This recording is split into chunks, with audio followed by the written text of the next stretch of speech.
mais bem-vindo do que Jesus pode nos dar, nenhum homem poderia fazer melhor. Eu sei que você está aqui porque Ele te convidou. Você pode chegar aqui e Ele vai te abençoar. Vamos mais uma oração em agradecimento pelos cânticos, pela presença dEle já no nosso meio, pela sua presença. Pai Celestial, queremos te agradecer pelo Senhor receber os cânticos de louvor e também pelos nossos irmãos estarem juntos mais uma vez. É tão bom quando nós sentimos que não somos únicos, que ao redor de nós há cristãos, irmãs, irmãos que nos consideram, e quando nós ajuntamos na tua casa, nós somos uma só família. Temos muitos sobrenomes diferentes, temos cores diferentes, viemos de regiões diferentes, mas quando nós entramos em Cristo, nós temos um nome só. Esse é o nome de Cristo que foi dado aos teus filhos, e por isso sentimos que estamos entre os teus filhos, na família de Deus. Somos gratos pelo Senhor nos conceder mais esse dia, mais esta oportunidade, e esperamos que a nossa presença aqui te agrade também. Que viemos para te adorar, para te servir, viemos para ouvir os conselhos do Senhor, as orientações, e sabemos que o Senhor é o nosso mestre, o nosso ajudador, nosso Pai. Como bom Pai, como sempre o Senhor tem nos orientado, e quando precisamos de castigo, o Senhor tem nos dado, quando precisamos de consolo, o Senhor tem nos dado consolo, quando precisamos vencer uma dificuldade, o Senhor estende as mãos e nos faz vencer. Nós agradecemos por Ti nesta noite, Pai, e oramos que o Senhor continue com suas mãos estendidas para ajudar o Teu povo aqui e aqueles que nos ouvem através da internet.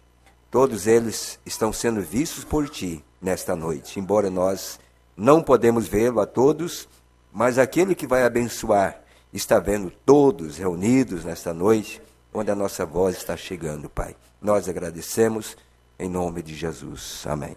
Pode assentar, igreja.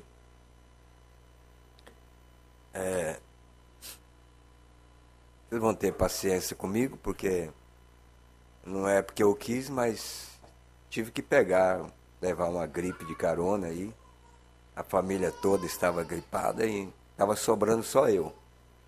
E quando terminou todos, aí partiram para o meu lado. Vai fazer o quê, né? Por isso eu estou com a voz mais grossa e até melhor hoje mesmo para falar com os anciãos, os pais. É bom a gente falar mais grosso também, né? Para que tenha mais respeito e assim. Mas eu agradeço as orações da igreja. O nosso neto, Rafael, saiu do hospital ontem à tarde. Já está bem melhor. A Sueli já está melhor hoje também. Enfim, a família está passando por esse momento de dificuldades, por enfermidades, né? Mas Deus tem nos ajudado. E essa noite eu chorei bastante sem querer. Quando vi, estava correndo água quente dos olhos, né? Mas não era de sentimento, não, era gripe mesmo, né? Mas, graças a Deus, a gente está de pé. Isso para provar que esse corpo não vale nada mesmo. Realmente, no mesmo instante que você está bem, em um momento seguinte você está acabado. Mas tem algo bom em nós. A vida eterna que Ele colocou sobre nós. E é por isso que nós lutamos cada dia, né? Um irmão nos escreveu, perguntando, irmão Douglas, do interior do Paraná, perguntando sobre o vestimento de homens e mulher. Por que essa diferença? Por que o homem não pode vestir roupas que pertencem à mulher? Se a Bíblia naquele tempo foi escrita quando não havia calça esporte, quando não havia esse tipo de vestimento. Irmão Douglas, amanhã eu respondo a sua pergunta, se Deus quiser, na nossa transmissão do domingo. Hoje nós vamos tratar de um assunto com os pais. Eu espero que Deus nos oriente, nos dê sabedoria, porque nós temos um bom mestre. Jesus Cristo prometeu que nos ensinaria. E Tiago disse que se nós não temos sabedoria, nós podemos pedir que Ele nos concede. Então, como pai, como irmão, como amigo, Deus sempre nos concede o que é necessário para nós fazermos o nosso trabalho. Eu quero agradecer a presença da maioria da igreja aqui, né? Várias famílias puderam vir hoje. A irmã Cássia, o irmão Cleves nos ligou dizendo que por problema de saúde também não pôde estar presente, mas que estaria nos acompanhando através da internet. Então, eu espero que nesta noite esse assunto possa realmente reviver um pouquinho de tudo que nós temos aprendido. E o nosso texto escolhido está em Lucas, capítulo 15, porque lá está escrito assim, a parábola do filho pródigo. Mas eu quero dizer que eu quero falar mais sobre o pai pródigo do que propriamente sobre o filho. Porque não haveria um filho pródigo se não houvesse um pai pródigo, que pudesse criar, orientar, ensinar, para que esse filho pudesse, então, demonstrar que aquilo que ele aprendeu, um dia foi muito valioso na sua vida. Eu quero agradecer também, porque na quarta-feira nós fizemos um apelo à igreja para nós levantarmos às 5 horas da manhã, para nós orarmos. E houve vários irmãos nos comunicaram que se levantaram às 5 horas da manhã e oraram conosco. Eu continuo ainda todos os dias às 5 horas da manhã. E se aqueles que desejam fazer comigo esta campanha, tivemos a participação do pastor lá do Uruguai, pastor Carlito, que era aproximadamente 5 horas. Antes das 5, ele me mandou uma mensagem dizendo, estamos prontos para a batalha. Ele e a família. Eu creio que essa é uma boa forma de nós demonstrarmos a boa vontade e até o controle da nossa própria vida, levantando nos dias frios como este, com dificuldade. E eu sei que isso vai trazer resultado, como já tem trazido resultado. Então amanhã, domingo, 5 horas da manhã, nós estaremos de novo orando por vocês, orando uns pelos outros, fazendo essa campanha de oração que nós tanto precisamos para atravessar esses momentos, né? Não há ninguém, nenhum crente que não tenha necessidade de receber a oração. Por onde você vai, sempre o clamor é o mesmo. Ore por mim. Está difícil as provas. Então, quando nós nos ajuntamos, quando nós nos tornamos um só corpo para lutar por uma causa, o resultado sempre será pronto. E como eu disse na quarta-feira, Deus pode vencer sozinho, se Ele quiser. Ele não precisava de ninguém mais. Ele poderia ir em qualquer guerra sozinho. Mas Ele nunca fez isso. Ele sempre ajuntou ao seu lado homens e mulheres que dispuseram suas vidas para batalharem. Porque Deus quer dividir a glória da vitória com aqueles que estão ao seu lado. Esse é o prazer de Deus. É que a honra não seja somente dele, mas do povo que está ao lado dele para participar daquela vitória. Por isso que a própria Débora, aquela mulher valente, juíza, nos dias dos juízes, que está entre os juízes de Israel, a única mulher chama-se Débora. Quando ela foi chamada a pelejar por Israel, ela chamou um homem para que ela não fosse honrada como uma mulher, trazendo uma vitória para Israel. Ela chamou um capitão para que lhe acompanhasse. Porque eu não creio que um homem abençoado, ele retém essas bênçãos para si próprio. Uma família abençoada, ele vai tomar glória para si próprio. Ele deve compartilhar essas coisas com os demais membros da família, com a igreja. Como um pastor bem-sucedido, ele jamais terá glória sem que essa glória tenha sido repartida para todo o povo, porque somos uma família. Então nós devemos saber a necessidade de uma unidade para nós podermos contar com a ajuda de Deus. Em alguns casos, o próprio Deus, ele pediu até um número das pessoas. Olha, me leve tantas pessoas que eu daria a vitória na sua mão. Sempre foi. Então Deus, Ele quer compartilhar isso. Na oração também, não adianta somente nós pedirmos oração. Nós temos que fazer a nossa parte, nós temos que contribuir. E eu vejo que oração eficaz é aquela que você sempre ora pelos outros e espera que os outros orem por você. É você compartilhar, colocar em primeiro lugar o próximo, não a você mesmo. Jesus disse, eu não vim por mim, eu vim por causa de vocês. Eu me santifico por causa de vocês. E quando ele estava orando, ele disse, Senhor, Pai, eu não peço somente por esses, mas por todos aqueles que hão de crer em mim. Então ele já estava nos dando o exemplo da vitória, compartilhando que aquilo não era para só aquele grupo, mas eram também para todos que haviam de crer nele. Então nós precisamos ter essa consciência de que a vitória é de um corpo, é de um povo, é de uma igreja, é de uma era, é de uma noiva, né? É de uma esposa que tem se unido à palavra e que são partes, membros, parte um dos outros para cumprir esse propósito. Então, quando nós falamos vamos orar, é muito assim, se você sabe que oração é uma guerra, e quando nós estamos ajoelhados, nós estamos pelejando contra o diabo, porque o lugar mais seguro para vencer o diabo é quando nós estamos ajoelhados, diz o profeta. É o lugar que o diabo mais teme o crente, é quando ele está ajoelhado. Porque quando você está ajoelhado, não existe outro sinal a não ser entrar em contato com Deus.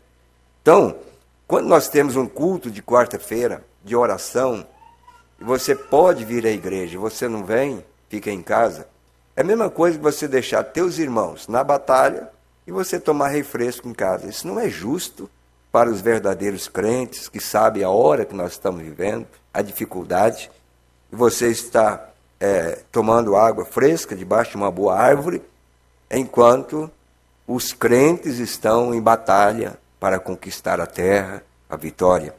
Esse temor, essa consciência, essa consideração tem que cair no coração de cada crente que quer fazer parte do exército de Deus. Porque, disse Gedeão, os covardes que voltam, quase 30 mil voltaram.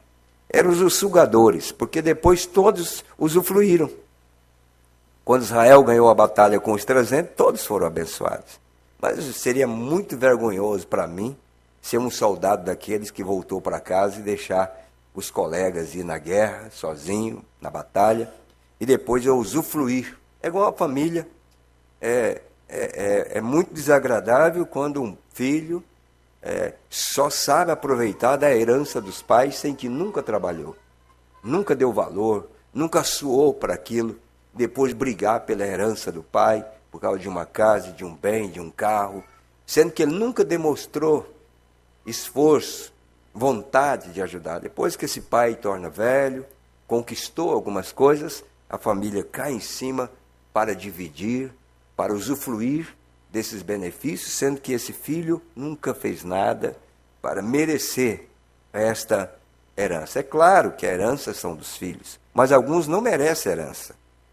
A herança merecida é aquela no qual você trabalhou, que nós vamos ver nessa noite sobre isso, que você trabalhou para isso. É direito que você tem, lado a lado com o pai, com os seus irmãos, para reconstruir, para construir uma família unida. É uma família que sabe compartilhar. É uma família que sabe entender a dificuldade que um passa. E nós vemos a dificuldade financeira, mas uma família unida, ela se une. Principalmente quando os membros dessa família, todos provam que são trabalhadores, que são lutadores por uma causa. Eu não tenho tempo de entrar aqui, porque eu tenho uma mensagem sobre a herança de Israel. Eu quero falar um pouco nesses dias sobre quando a herança foi repartida, mas houve irmãs no dia de Israel que chegou diante de Moisés e disse, olha, nós também merecemos uma parte da herança, nós não temos irmão, homem, mas tu prometeu que a tribo tal teria herança, e nós precisamos disso, nós trabalhamos, suportamos, e elas ganharam a herança, porque elas trabalharam para isso.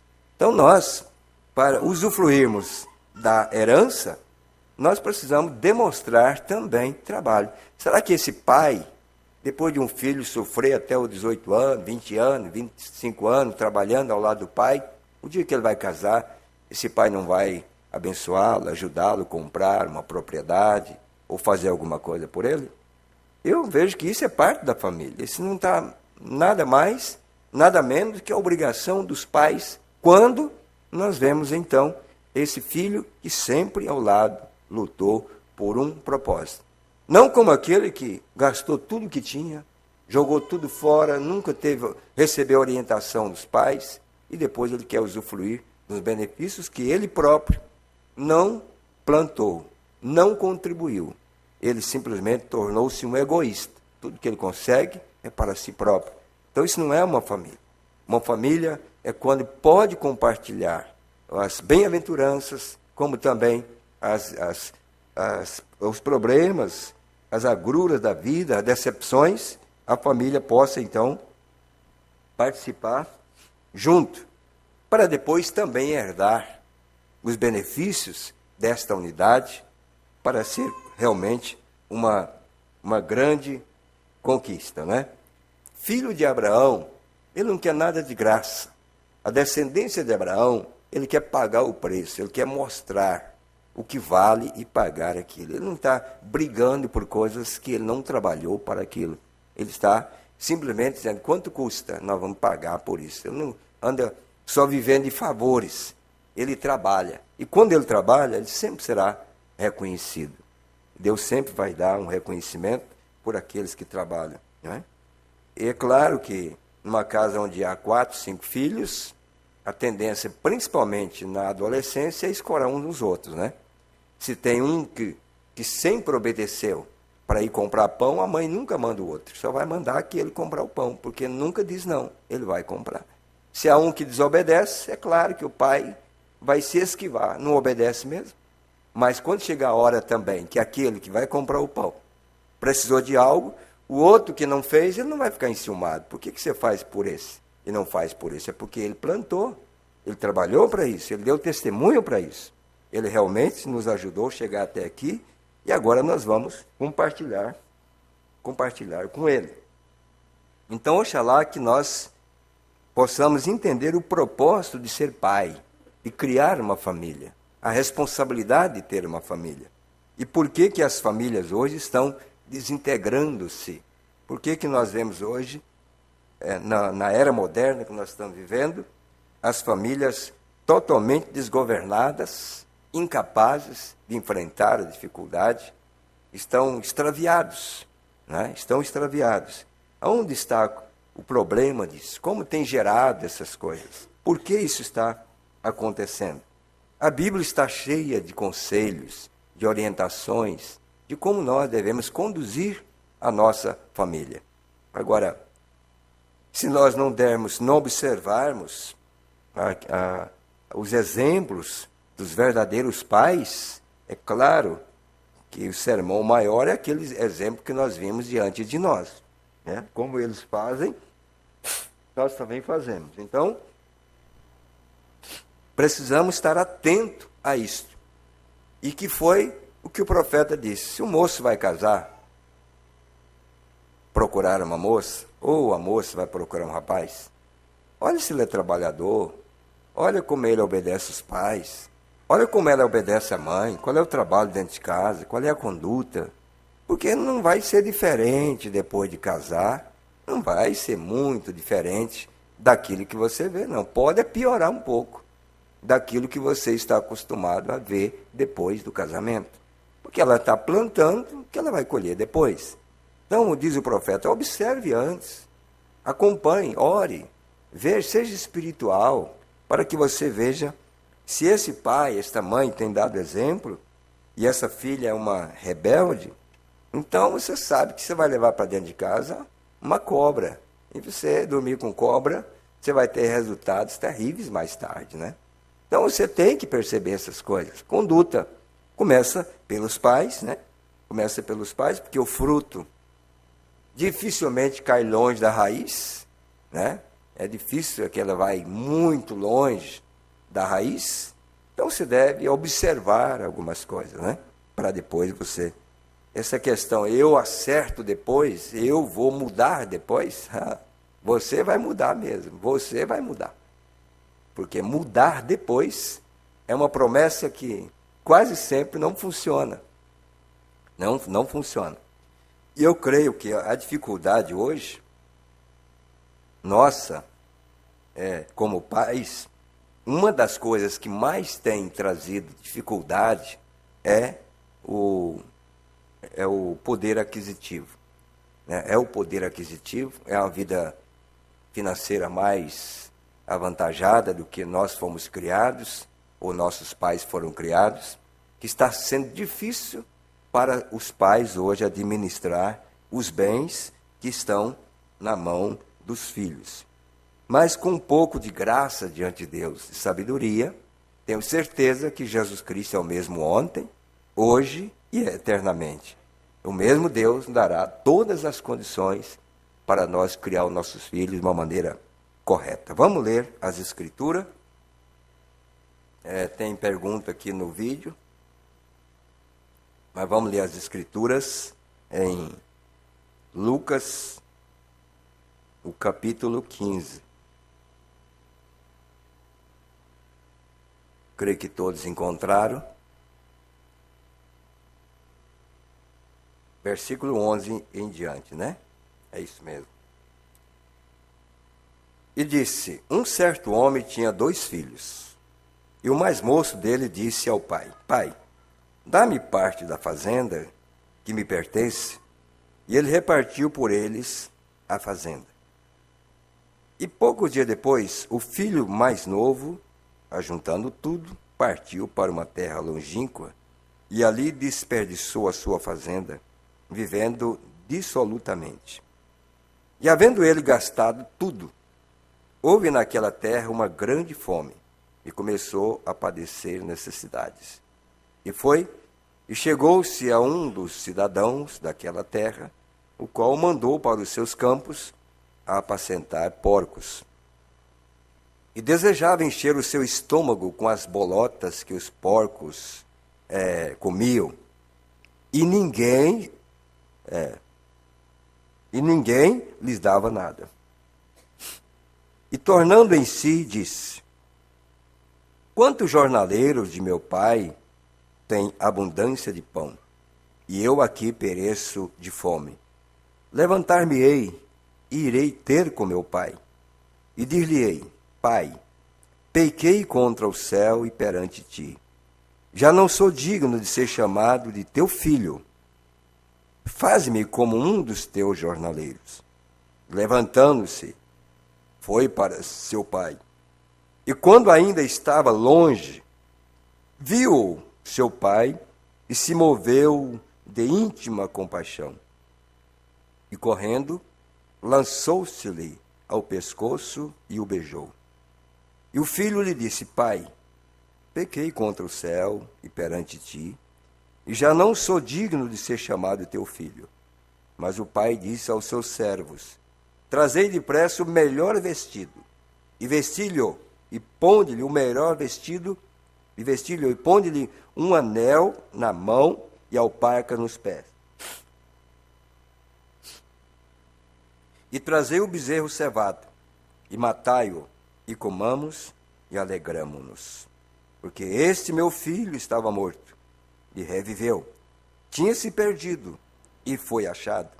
E começaram a alegrar-se. E o seu filho mais velho estava no campo. E quando veio e chegou perto de casa, ouviu a música e as danças.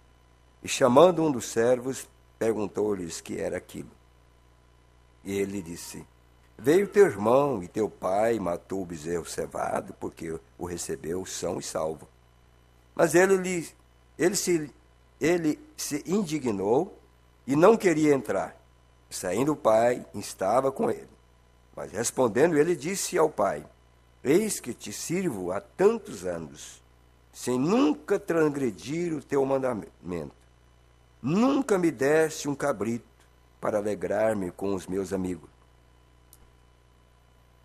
Vindo, porém, esse teu filho, que desperdiçou a tua fazenda, com as meretrizes, matasse-lhe o bezerro cevado. E ele lhe disse: Filho, tu sempre estás comigo, e todas as minhas coisas são tuas. Mas era justo alegrarmos-nos e folgarmos, porque esse teu irmão estava morto e reviveu, e tinha se perdido e achou-se. Amém. Ó amado Deus e amado Pai Celestial, queremos pedir em nome de Jesus que o Senhor nos ajude a tirar uma lição, Pai, dessas escrituras que nós acabamos de ler. Somos tão necessitados nesta hora da ajuda dos céus, da presença do Altíssimo, para podermos não nos envergonharmos diante das situações adversas que cada um de nós estamos supostos a viver. Oramos que o Senhor nos dê a sabedoria necessária para podermos aprender, para podermos agir de forma que agrade o Senhor. Pedimos em nome de Jesus. Amém. Pode assentar, igreja.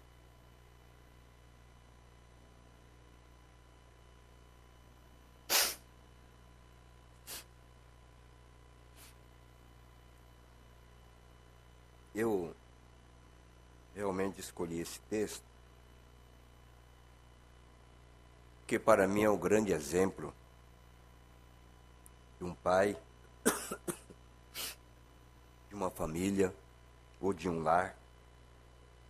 E vemos que era um pai que tinha problemas e ele tinha apenas 2 filhos. Mesmo tendo 2 filhos, havia problemas entre eles por causa da natureza. Vendo aqui, eles eram trabalhadores porque notamos que o pai dividiu para os 2 a herança. Um ficou com o pai e o outro se foi. Então nós vemos os exemplos e a conduta que esse pai teve quando esse filho partiu. Primeiramente, ele não questionou aquilo que era do próprio filho,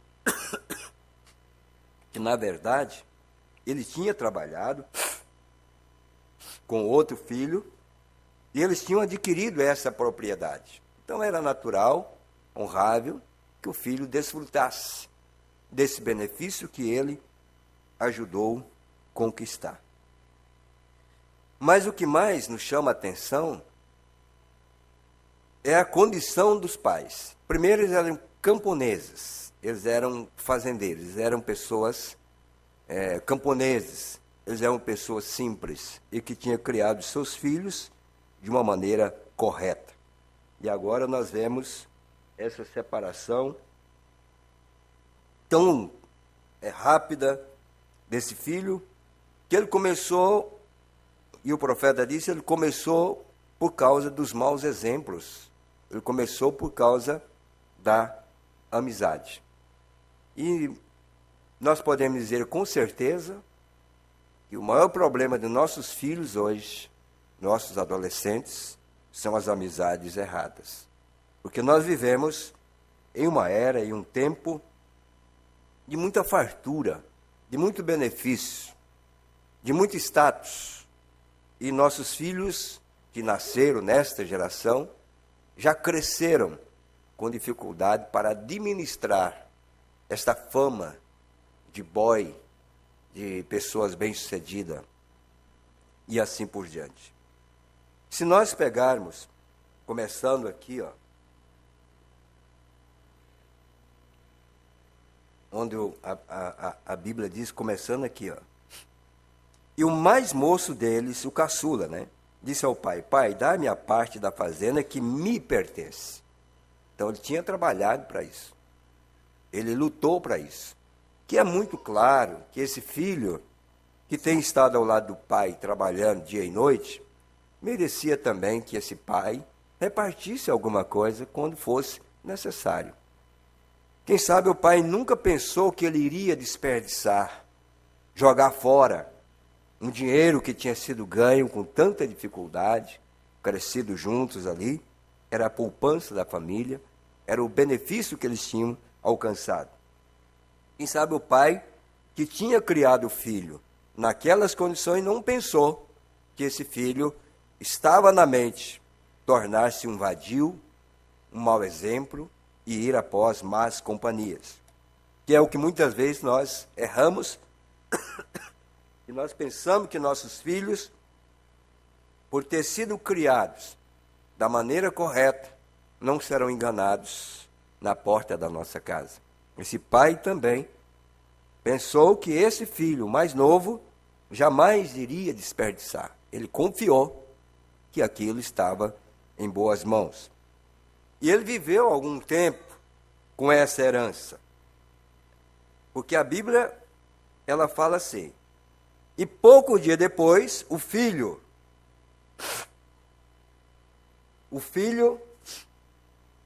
mais novo, ajuntando tudo, partiu para uma terra longínqua e ali desperdiçou a sua fazenda, vivendo dissolutamente, para mostrar que a distância dos pais, ele fizera a coisa correta, simplesmente para ter liberdade, não traria benefício para esse jovem. Ele não foi criado solto, como um moço sem pai, sem mãe, adotivo. E quando você é criado num ambiente de pai e mãe, com o carinho do pai, o carinho da mãe, não vai pensar que você vai se ambientar e prosperar longe dos pais, mesmo que você tenha dinheiro e tenha bom emprego. Você foi criado sob uma atmosfera que os pais propuseram para você e que aquilo vai fazer diferença no futuro, aonde quer que você esteja. A prova é que mais tarde, de quem que ele se lembrou? Aonde ele foi procurar socorro? É porque esse pai e esta mãe tinham lhe oferecido todo o carinho. Ele não foi criado a pancadas. Ele não foi criado como um animal. Ele recebeu o carinho de pai e de mãe. Ele foi criado num lar que deu a ele as condições de ser um bom filho, a ponto do pai confiar de que ele era um moço abençoado e até confiar a herança nas mãos desse moço para que ele pudesse prosperar. Então não era qualquer um. Esse pai tinha testemunho de que seus 2 filhos haviam sido criados dentro de um ensinamento que agora ele podia confiar que ele iria aplicar aquele dinheiro de uma maneira correta. Então, ele diz assim: e havendo ele gastado tudo, houve naquela terra uma grande fome, e começou a padecer necessidades. E chegou a ser um dos cidadãos, daquela terra, o qual mandou para os seus campos apacentar porcos. Você sabe que Deus estava dando uma lição para aquele jovem. Ele tinha deixado o que era mais precioso. Nunca o pai dele pôs para apacentar porcos. Ele era querido da família, tinha servos para apacentar os porcos. Ele era o moço que cuidava da fazenda, dos bens que o pai tinha. Mas Deus estava dando uma lição de vida. Por quê? Porque na casa do pai ele tinha alcançado ser criado com o ensinamento correto. Aqueles pais eram cristãos, eles tinham sabedoria, eles não criaram de qualquer maneira, como nós vemos hoje, a maioria da mocidade hoje, dos casamentos hoje, a forma como cria os seus filhos, diferente de princípios que poderia moldar o caráter desses filhos. E veja que lição, um moço que era o herdeiro da fazenda, agora tornou-se um apacentador de porcos. Que profissão terrível, e não só isso, a ponto de desejar comer a comida dos porcos. Então era uma lição para ele, uma lição que estava dizendo para ele: você deixou tudo o que era de mais precioso, agora você está vendo a necessidade que é de voltar.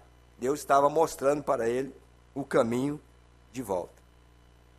E desejava encher o seu estômago com as bolotas que os porcos comiam, e ninguém lhe dava nada.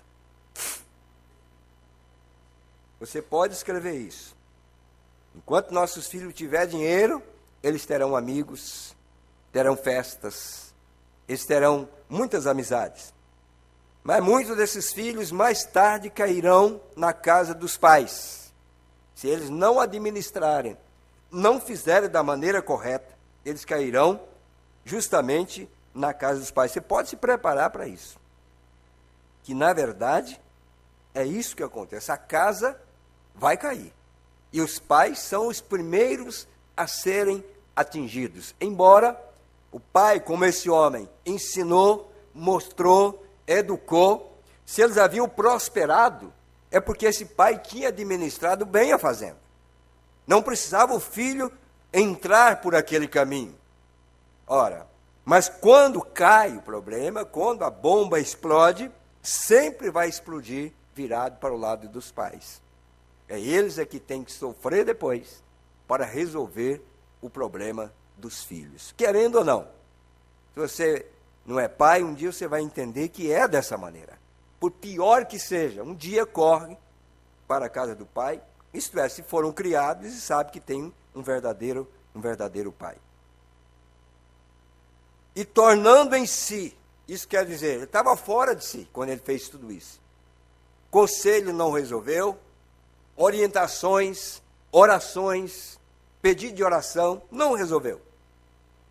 A Bíblia diz que ele caiu em si, ele estava fora do que era normal. Ele caiu em si a besteira que ele fez. Ele caiu em si do malefício que ele fez para si e para a sua própria família. E quando ele caiu em si, então ele começou a dar valor no pai e na mãe. Até então, esse pai ou esta mãe não tinha muito valor, porque havia dinheiro, havia prosperidade. Mas quando tudo acabou, é que caiu em si, porque o dinheiro cega as pessoas. Os bens materiais cegam as pessoas. Mas quando acabou todos os bens, ele voltou a ser aquele filho que ele era antes, com uma condição: não tinha mais condição ou financeira para sobreviver sozinho. Mas qual foi a atitude dele? Ele diz assim,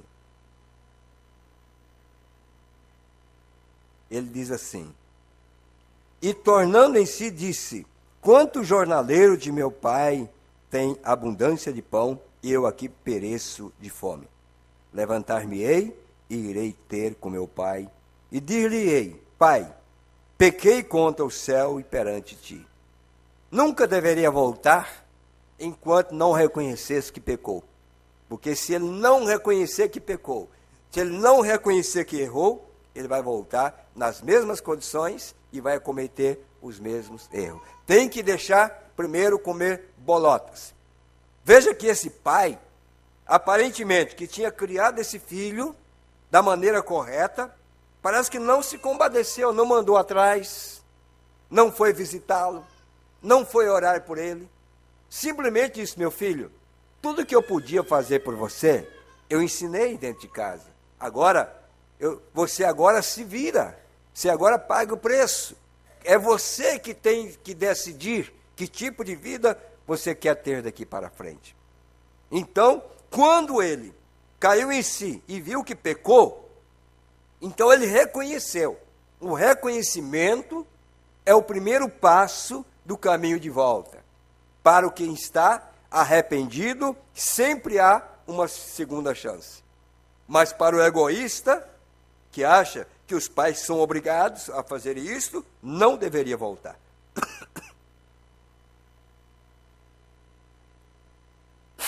Aí ele disse: já não sou digno de ser chamado teu filho. Faze-me como um dos teus jornaleiros. E levantando, foi-se ao encontro de seu pai.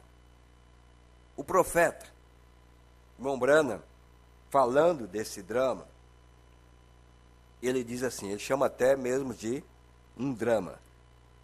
Ele fala assim, que aquilo era um antigo lar camponês, onde estava aquele moço. Isso quer dizer que, com o aumento da tecnologia, esse antigo lar não tinha muito entretenimento para esse jovem. Quem sabe não tinha internet, não tinha televisão, os amigos não podiam fazer festa dentro de casa, não haveria tolerância para determinadas coisas dentro do lar. Era um lar que não dava a esse jovem como gastar o seu dinheiro. Porque gastar o seu dinheiro nas coisas corretas, você tem que ser espiritual, para saber em que você vai aplicar. Para gastar dinheiro, quem tem dinheiro, ele terá que sair de Cristo e cumprir o desejo da sua mente. Ele poderia dizer: pai, eu vou ter meu próprio quarto, vou colocar minha televisão, vou colocar minha revista. Não, o pai tinha criado e eles tinham sido educados de uma maneira que não havia esse tipo de coisa. Mas chegou o momento que tinha que enfrentar isso. Esse pai tinha que tomar decisão. Ou violar os princípios que ele foi criado, e como ele tinha alcançado a viver uma vida limpa diante de Deus, fosse violado, porque agora vinha a pressão desses dois filhos, ou desse filho, que se encontrava de maior, capaz, que podia agir da maneira que ele pensava que estava correto. Aí chegou a hora de medir o caráter do pai. O filho já tinha mostrado um mau caráter, mas estava sendo provado o caráter do pai. Qual era o tipo de arrumação que ele teria para segurar o filho dentro de casa? Poderia pensar como alguns pais que dizem: olha, filho, ou minha filha, não precisa você ir no vizinho para assistir televisão, eu vou comprar uma só para você aqui. Eu prefiro ver você aqui, dentro da minha casa, assistindo televisão, do que ir no vizinho. Não foi assim que esse pai cristão, que tinha princípio, negociou com seu filho, que estava mostrando um mau caráter. Não foi assim. A conversão daquele filho para voltar para dentro de casa, para aceitar a condição do velho pai, era primeiro comer bolotas, se é que ele encontrasse bolotas para comer. Então, não houve nenhuma negociata, porque o lar, irmão, para esses pais tradicionais, para esses pais cristãos que querem ver a coisa correta, vai tornando um reduto muito pequeno para os nossos adolescentes. E você vai enfrentando uma pressão, porque eles vão pressionando, eles vão crescendo ali dentro. Eles vão tendo voz ativa ali dentro. Eles vão se tornando a voz maior ali dentro. Não é que eles cresceram tanto, é que os pais diminuíram na sua força de imposição por aquilo que é correto para manter esse velho lar de pé. E com isso, ele abre a oportunidade de que esse velho lar, que estava acostumado a orar, ter seus cultos domésticos, ter suas reuniões familiares, agora essas coisas já não era possível, porque com o envolvimento desse moço, que agora tinha direitos, porque ele tinha direito, ele trabalhou para isso. Então o pai não reclamou nada dos direitos dele. Só que ele não podia usar esses direitos dentro de casa. Ele podia usar esses direitos fora de casa. E o pai disse: se é assim, eu abro mão. Só que dentro da minha casa, você não vai usar esse direito de agir como você pensa, só porque você trabalhou comigo, me ajudou, nós crescemos juntos, você agora tem dinheiro, não vai pensar que agora sou obrigado a concordar em você permanecer dentro de casa pelo seu direito. O profeta diz: somente vemos em nossa mente, vamos ver em nossa mente por um momento.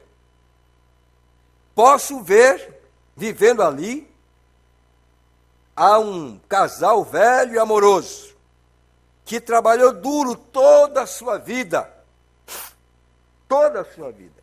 para criar esses filhos, esses dois filhos. Lutou para esse propósito. Eles trabalharam para isso. E ninguém mais do que pais quer ver os seus filhos prosperados, abençoados. Quem que não quer ver um filho bem empregado na igreja e assim por diante? Mas a riqueza, a prosperidade fora de Cristo vai terminar num chiqueirão de porco. Porque esse é pouco tempo, isso não perdura. essa vaidade de dinheiro ou prosperidade, o pai sabia. Ele vai gastar mesmo, um dia ele vai voltar sem nada. Simplesmente isto. Porque eles eram pais amorosos, não eram espancadores. Que a filha tem que sair de casa com 16 anos porque não suporta mais o espancamento dos pais. Porque isso não é cristianismo. Cristianismo é administrar a palavra de Deus na medida certa para criar os filhos no caminho do Senhor. Não é um ditador, não é um imperialista, não é simplesmente um machismo dentro de casa. Não. Mas quando há um homem, uma mulher que se casaram e amorosamente criaram seus filhos, não deixando faltar nada. Quando eu digo nada, é o amor, é o carinho para com essas crianças, para que possam crescer sabendo que alguém lhes ama.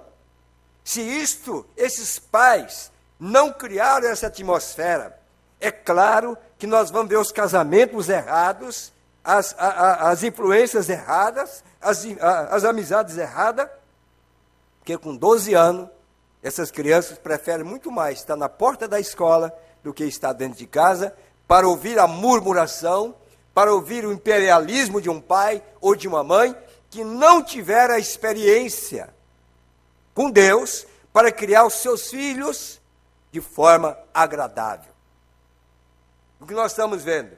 O Mombrana mostrando que, em primeiro lugar, antes de ter filho pródigo, tinha um pai pródigo.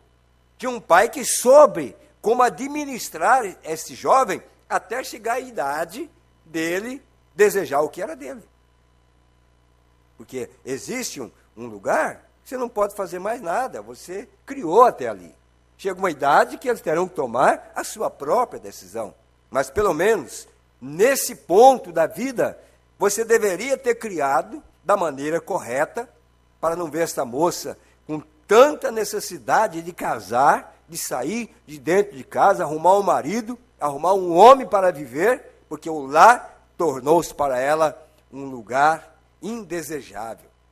Indesejável. Por isso, quando Rebeca estava nessa condição de ir para o mundo pela influência errada, ora, Rebeca nunca tinha trabalhado, ele era um pai, era um filho de um pastor, como qualquer filho de pastor hoje. A maioria vão trabalhar depois que já tem uma certa idade. Pastor sustenta, põe filho na escola, paga e tal e tal. Rebeca também era assim. Billy Paul também foi assim. José também foi assim. O que deu os filhos de Mombrana? A Rebeca, com 14 anos de idade, ela não queria parar em casa, ela queria ir para a rua, ela queria estudar música profana. Ela era uma vaidosa com qualquer adolescente. Mas William Branham e a irmã Meda nos chamam para o exemplo de pais, de como deveríamos atuar quando esse tipo de problema atinge os nossos lares. Não é verdade? Vocês concordam? Nós deveríamos olhar esse tipo de exemplo, porque o William Branham, ele não passou o paninho quente nas costas de Rebeca, dizer, minha filha, minha única filha, ou minha filhinha, não é? E agora, nesta idade, ele não fez isto. Ele não proporcionou. Ele simplesmente disse, eu tiro a cinta e vou pôr fim a essa intolerância dessa menina que não tem direito. Mas Deus, o anjo, disse, não faça isso. Há um caminho diferente. Sabe o que faltava para Rebeca? E eu digo isso com toda certeza. Faltava uma mãe que colocasse o braço no ombro dela e que fosse amigo dela, que é o que o profeta, a boca de Deus, quando viu o problema atingindo a família, a dificuldade ali, ele disse, Meda, que Rebeca precisa é de uma amiga. E ninguém melhor do que você pode ser amiga de Rebeca. Você chame ela, seja sua amiga, aconselhe ela e assim por diante, que é isso que está acontecendo. O que nós estamos precisando é lares de pais e mães que oram, que jejuam, que dê exemplo de vida, de oração, de dedicação. Depois nós queremos criar nossos filhos como uma enxurrada que vai para onde quer, claro. Nós colocar filho no mundo, qualquer um pode colocar, mas criá-los no caminho do Senhor é necessário Deus, para depois nós não estarmos exigindo. Porque chega o tempo que vai estar em prova a nossa criação, o nosso ensinamento, vai estar em prova a nossa conduta diante de nossos filhos, e eles estarão olhando para nós. Quando William Branham tomou essa decisão, e nós vamos orar por ela, aquilo consertou o problema de Rebeca. Mudou a vida de Rebeca. Não, ele podia bater. Ela estava ainda na idade de apanhar, sim, senhor. Ela ainda podia apanhar. No entanto, ele optou por um outro caminho, uma outra interferência. Chamar a esposa de Meda, você vai ser amiga da Rebeca, e nós vamos entregar nas mãos de Deus, né? Porque ela está morrendo, está indo para o mundo, morrendo, então vamos entregar como se tivesse uma doença, acabando com ela, vamos entregar nas mãos do Senhor.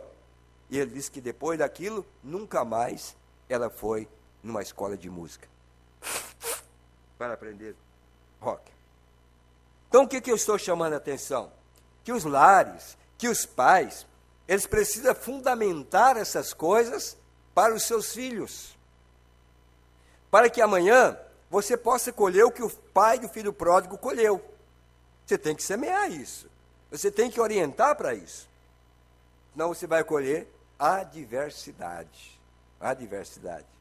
Então, veja bem, eles eram um casal amoroso que trabalhou duro toda a sua vida e tiveram 2 filhos. É claro, o filho sempre é herdeiro por naturalidade. E então esse filho mais jovem, talvez, digamos que ele ia à igreja cada domingo e amava a Deus e servia a Deus com todo o seu coração. Porém, um dia, esse filho jovem, digamos que ele começou a sair com um grupo que não tinha nenhum negócio com eles. Nenhum negócio com eles. E veja bem, você sabe, você está em seu caminho de regresso. Recorde, tão logo como você entra, não me interessa quem seja o moço ou a moça. Se eles não são salvos, mantenha-os distanciado deles. Isso é um conselho ou não é um conselho? Mombrana diz, se eles não são salvos, mantenha-os distanciado dos falsos amigos. Mas cadê a autoridade do pai? Agora, que vai ser colocado em xeque na vida desse adolescente. Agora, a autoridade do pai vai dizer, não vai e não vai. Vai ou vai? Não vai e não vai. Cadê a autoridade agora? Como você tem tratado a sua mulher? Como você tem tratado o seu marido? Como tem sido o relacionamento familiar diante dos filhos? Você acha que uma mulher rebelde, uma mãe rebelde, ela vai trazer uma filha obediente? Você acha que um homem rebelde, dizendo palavrões, ele vai educar um filho a ser respeitoso? Vai chegar o momento que esse filho olhará para o pai e dirá, quem é você para me dizer isso? Quem é você para me ensinar isso? Se o que eu tenho visto é só fracasso, é só intolerância com a minha mãe, intolerância com o meu pai. A Bíblia fala da mulher rixosa. Nós estamos falando de pais, porque os pais têm a obrigação sobre os filhos. E se esses pais estão convictos e seguros da sua vida familiar, preenchendo isso que esse homem preencheu, pai do jovem pródigo, então ele vai ter autoridade para dar uma oportunidade para esse jovem voltar um dia. Mas o que eles estão aprendendo hoje não é propriamente o que esse pai ensinou para aquele jovem. Porque o profeta diz, não mantenha distanciado deles. Isso é exatamente correto. E vocês, e homens, vocês também. Não é só as jovens, os jovens também. Quem é que delimita isso para os filhos? É os pais que tiveram a coragem de assumir compromisso de criar filhos. É muito fácil, irmão. comprar um bercinho para o neném, cor de rosa, ou azul, porque vai ser homem, e sapatinho, e toquinha. Isso aí passa. Eu quero saber o que você está vestindo no seu filho de caráter. Você está ensinando para o seu filho, para ele ser homem quando crescer. Esses pais, eles fizeram isto. Alguém diz, bom, eu posso ir à cantina ou a uma lanchonete com um homem, eu posso beber uma Coca-Cola enquanto ele bebe uma cerveja ou uísque. Isso não me fere. E regressar e sair dali e ser a mesma pessoa. Olha bem, isso é o profeta que disse, eu posso. Porque seus filhos irão caminhar em cima do seu rastro. Seus filhos irão olhar para quem foi você. Simplesmente isso. Não há outra alternativa. E o profeta, ele diz assim, eu posso fazer isso. Não, nós estamos ali, eu bebo minha Coca-Cola, somos amigos, ele faz a parte dele, eu faço a minha parte. Mas sabe o que o profeta disse? Olha o conceito de Deus, não é o conceito da sociedade moderna que nós estamos vivendo aqui, não. Viu? Eu, às vezes, fico pensando, tem irmãs que dizem para mim, olha, meu marido sai do trabalho 6 horas, mas só chega 8 horas da noite, 9 horas, e ele é crente da mensagem. Mas sabe por quê? Porque os amigos do trabalho, aonde para jogar uma snooker ali, sinuca, ou alguma coisinha, aquele cristão diz, não tem problema, enquanto eu tomo a coca, eu fico observando eles aqui jogar uma bolinha, e esquece que tem um lar, esquece que tem uma família, esquece que tem filhos. Ora, se você quer viver sua vida de solteiro, por que casa? Se você quer ver tua vida simplesmente descomprometido, por que casa? Você não deveria praticar essas coisas. Não deveria ser dessa maneira. E o profeta diz, eu duvido, se você fizer isso, e tomar e beber sua coquinha, junto com esses amigos, eu duvido que você volte ao mesmo. Eu não estou falando de mim, não, eu estou falando do que o profeta falou. Essa é a verdade. Eu duvido, diz o profeta. E ali não era o homem, era Deus falando. Eu duvido que você volte como você foi lá. Viu? Porque esses lugares, eles têm espíritos. Eles têm espírito. Esse moço, filho desse homem, desse camponês, ele não estragou a vida dele numa noite só.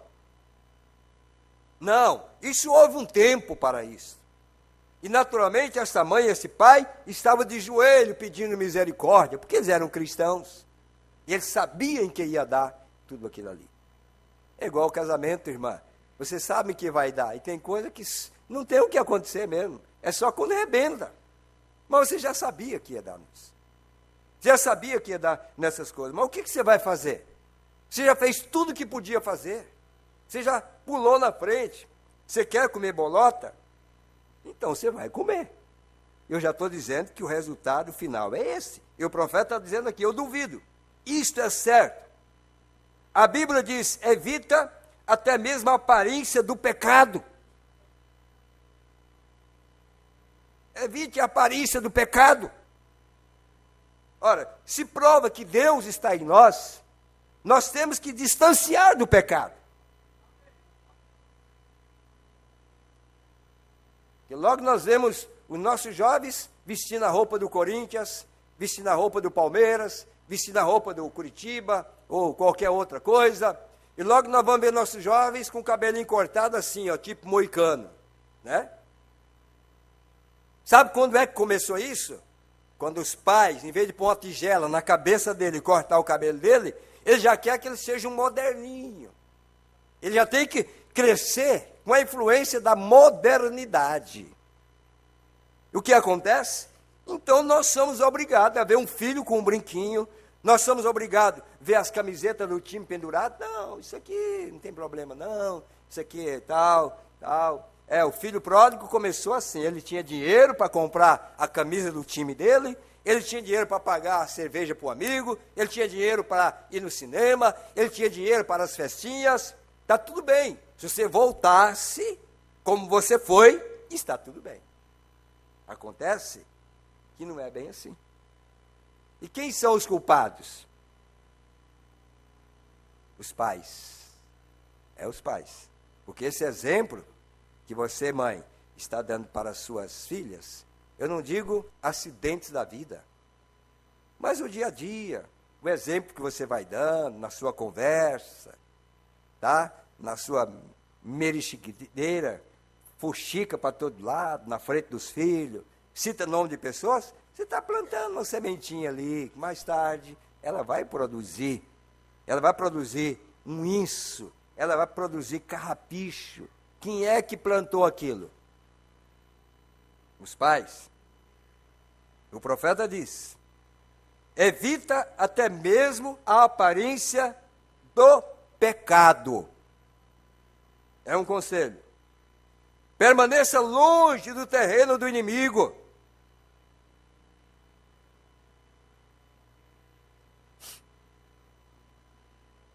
Amém. Você pode dizer amém a isso?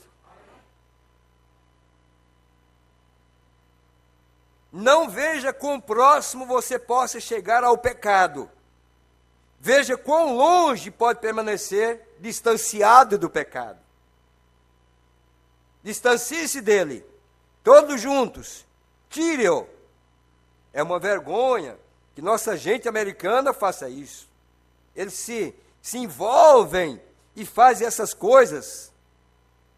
Você vai a um desses lares hoje, e eu tenho ido a lares cristãos, e abro o refrigerador, isso está cheio de lata de cerveja. Então, se isso acontece, pai, esse é o legado que você deixa para os seus filhos. Porque eles estão aprendendo isso. Eles estão aprendendo isso. E mais tarde, é o que eles vão desenvolver, é aquilo que você está colocando irresponsavelmente diante dos seus inocentes filhos para criarem com esta liberdade. Então, meu Brando está dizendo aqui, olha, eu tenho encontrado isto em lares cristãos. Ele não está falando, né? Agora, você tem que pensar nas pessoas que estão olhando para você. Paulo diz, todas as coisas me são lícitas, mas nem todas me convêm. Isso é para o pastor, para o diácono, para o membro, o irmão, para a irmã, para a cristã, é para todos nós. Tem coisa que nós não podemos usar daquilo, né? Não podemos usar daquilo. Então aí se cria a cerveja para crente. É muito bonito você encontrar o seu pastor lá na fila do caixa, lá do supermercado. Mas é claro que você nunca vai ver, porque se ele pôr, ele vai pôr lá no fundo do carrinho, né? E cobrir com muito suco de laranja e muita coisa ali, para não ver mesmo. Mas não vê. Mas lá em casa, tem uns olhinhos lá que não passa despercebido. Não tem como esconder. Então veja bem, é isso que o profeta está dizendo, como nós queremos hoje dizer que nós temos um lar resgatado, um lar abençoado, é onde nós podemos olhar para todo lado e ver que nós realmente estamos procurando colocar diante de nossos filhos algo que eles possam se lembrar no futuro, porque o filho pródigo disse, lembro da casa de meu pai, lá eu tinha amor, lá eu tinha uma mãe que orava por mim, lá eu tinha um pai que me abraçava, lá eu tinha um pai que me deu liberdade de trabalhar junto, lá eu tinha uma família, meu irmão, nós se dava tão bem. Ele lembrou, ele não lembrou do inferno, porque senão ele não queria voltar para a casa do pai, ele se lembrou do céu. E a casa do pai era o céu que ele precisava, porque o inferno ele já estava, no mundo ele já estava, na desgraça ele já estava. Nós temos que criar isso, que mesmo que o nosso filho, ele se vá um dia, nós não estamos alheios a isso, mas quando ele estiver lá, ele possa lembrar que tem uma casa do pai, que tem uma mãe, que tem alguém que lhe ama. Que coisa, irmão. Se nós tivéssemos sempre esta atitude de demonstrar isto para os nossos filhos. Mas é fato que muitas coisas que nós aprendemos hoje é um pouco tarde. deveriam termos aprendido um pouco mais cedo. Um pouco mais cedo.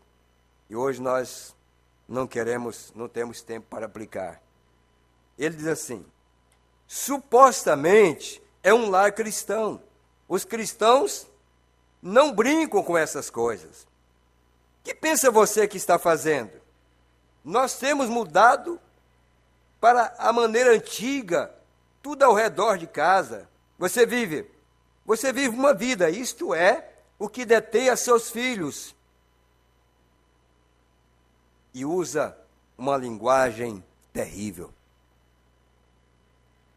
Olha, é verdade que você está aí no meio do mundo e você não vigia, no meio de pessoas incrédulas. Alguns palavrões, quando você menos pena, você está falando, porque você não vigiou. Você está pegando hábitos. E aquela criança está vendo isso. Aquela criança está observando isso. E o desrespeito com os inocentes faz dele, mais tarde, uns mundaninhos que você não consegue ajeitá-lo mais.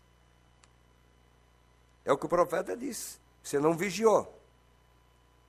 Ele diz assim: se os pais ensinassem ao filho a ver aonde estão, cuidá-los, isso não seria assim. Isto é correto.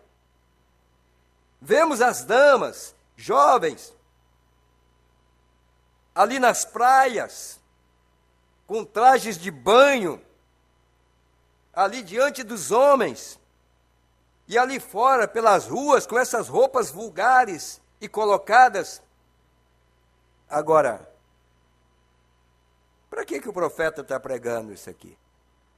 Porque, naturalmente, algumas damas vão para as praias. Ah, mas é uma praia deserta. Eu nunca vi uma praia sem diabo. Deserta tinha que ser, o diabo tinha que estar fora dela. Porque ele está em todo lugar. É uma praia deserta, então a irmã entra de qualquer maneira, alguns roupões adequados, né? Trabalhados para determinados fins, para poder entrar na água. É o profeta que está dizendo aqui, ó. Só que lá ninguém olha, porque todo mundo está naquela condição mesmo. Tudo é pecado. Lá, então, você deveria ser a diferença. Você quer ir lá? Você seria a diferença na praia. Você é a diferença lá naquele restaurante. Você é a diferença lá naquela praça. Você é a diferença lá naquele clube que você frequenta, que você é associado. Você é diferente lá no trabalho. Graças a Deus por isso. O Senhor seja louvado por isso. Né? O Senhor seja louvado por isso. Porque o mensageiro desta era, quando ele foi lá na Alemanha, e lá eles bebem eles bebem cerveja, né? Eu creio que é na Suíça ou na Alemanha. Eles bebem cerveja porque os cristãos todos bebem.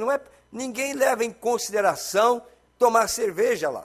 Não é pecado, entre aspas, porque a sociedade, as religiões modernas, deixou que aquilo fosse uma prática normal. Mas o profeta disse: olha, não é porque em seu país vocês tomam cerveja que eu vou tomar cerveja, que eu tenho um nascimento celestial. Eu não sou americano, eu não sou alemão, eu não sou suíço. Deus me deu um nascimento. Eu quero preservar a natureza da minha pátria. E na minha pátria não haverá cerveja. Na minha pátria nós não somos tomadores de vinho. Por isso eu vou manter isto. Então, se você pode ir em qualquer lugar, não é proibido. Você ir, não é proibido. Eu não sou proibido. Irmão Brana, nós vamos num clube aí, nós temos massagem, onde se faz massagem. E é bom certas massagens, é bom, né? Não é verdade? Depende de quem vai fazer também, né? Mas é boa a massagem. Mombrana, nós vamos num tal lugar? Vamos sim, não tem problema. Quer ir no clube? Vamos no clube. O que tem lá? Vamos ver o que tem. Vamos lá. E foi. Chegou lá, viu uma sala, na recepção, uma sala ampla, para depois entrar na sauna. Era sauna, não era massagem, sauna. Aí o profeta está ali observando assim, olhando o lugar, o ambiente. Por isso que eu digo, não é pecado ser em lugar nenhum. Pecado é você agir como as pessoas daquele lugar, como você não ser diferente, quando você não tem a conduta, principalmente hoje que as maquininhas fotográficas estão bem assim, ó. Enquanto você pisca o olho, já tiraram 10 fotos sua onde você estiver. E com o Google Earth, como é que chama aquilo? É isso mesmo? Que chama lá, vê a tua casa e tudo é desse jeito. Menos você espera, ó. Tá. Né? E o profeta estava lá, no ambiente. Aí ele viu que alguns irmãos entrou na sauna assim. De repente vem aquelas moças, jovens, com a toalha colocada no braço, para ir dar banho nos irmãos lá dentro da sauna lá. Mombrana, opa, o que está acontecendo aí? Alguma coisa não está certo aí. Quando ela foi entrar, a Mombrana foi lá, ô moça, para aí, tem um homem aqui dentro. Aí, ó, ele era tão inocente, os amigos dele eram tão astutos, né? Em outras palavras, eles querem fazer a desgraça deles e quer jogar outros também junto. O diabo sempre procurou dessa maneira. Quando ele viu que a moça ia entrar, ele correu e disse, moça, ó, tem um homem aí. Ele disse, não, tem para você que tem mesmo. Aqui nós viemos para fazer um trabalho. É normal. Aí ele disse, eu não entro nesse lugar aí não. Aí quando os irmãos disseram, não, irmão Branco, qual é o problema? Aqui é normal. Eu falei, é normal para você. Mas para mim não é normal. Eu não entro no lugar onde é uma mulher dessa maneira, pode ser bom para vocês, mas para um cristão não é bom. Por isso que quando nós nos tornamos cristãos, não precisa preocupar com sua filha, preocupar com seu filho, com seu marido, com a sua esposa. Ele pode ir em qualquer lugar, ele vai saber conduzir. Mas, irmão, se ele não nasceu de novo, é melhor você pôr uma argola no pé dele, é melhor você pôr um chip ali, né? Não é uma chip, não, é o chip de prisioneiro, para que possa dizer aonde está. Porque se tiver nascido de novo, se Deus estiver ali, ele pode pôr o pé na pior desgraça do mundo, mas ele não entra no inferno. Aquele novo nascimento traz ele de volta para casa. E não põe os pés mais lá. É isso que o Mombrana está falando. Do compromisso, da responsabilidade dos pais, de como eles se conduzem. Como eles se conduzem. Então o profeta disse, é assim o que acontece. Ele diz assim, agora veja, nós temos mudado da moda antiga, tudo ao redor de casa. Nós temos mudado essas coisas. Porque elas querem agir da maneira como a sociedade chama isso de que não há problema. Eu estava falando com uma dama outro dia, ela disse, bom, eu estou tratando de chegar a um bronzeamento. Eu quero me bronzear. Então nós temos que ir para a praia para bronzear. O Nordeste também bronzeia. O sol do Mato Grosso, com a enxada na mão, também bronzeia. Minhas irmãs eram todas bronzeadas quando eram solteiras. Sabe? Nunca tinha visto uma praia, mas conhecia o cabo da enxada, conhecia apanhar algodão, ralear algodão. A minha irmã está escutando lá em São Paulo, outras estão me escutando aqui, a Terezinha está ali, a Inês está ali, a Maria está ali também. Pode dizer que é verdade. Nós bronzeávamos todo mundo na cata do algodão, raleando algodão, tudo bronzeado. Não precisava ir em praia. E essa dama disse ao profeta, eu estou procurando me bronzear. Estou procurando me bronzear.